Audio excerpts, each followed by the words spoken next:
vous, il y a un problème de méthode? Est-ce qu'il y a de l'arrogance ou est-ce qu'au contraire, c'est une offensive calculée après tout et que le gouvernement français doit assumer?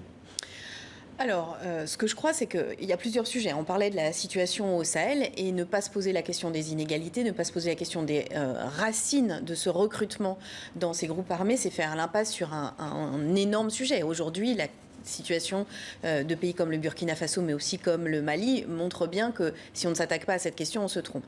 Sur le positionnement français, je le dis, il se trouve que Oxfam est une organisation internationale. Je suis parfois beaucoup plus proche de l'avis de mes collègues dans ces pays Ouais. que Et de Oxfam a l'expression. participé au sommet Afrique-France de Montpellier, hein. Exactement. Et on a entendu aussi les échanges vifs et parfois l'attitude, effectivement, qui peut sembler à minima condescendante et parfois même un peu méprisante. Il y a eu des discours du président français.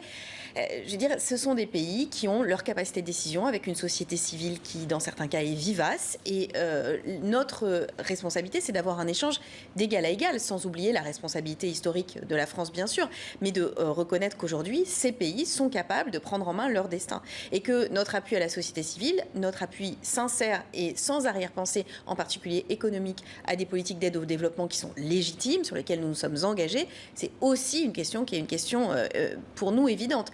Donc voir cette question dans toute sa complexité, ça évite de rester figé sur l'aspect exclusivement sécuritaire, voire militaire du sujet.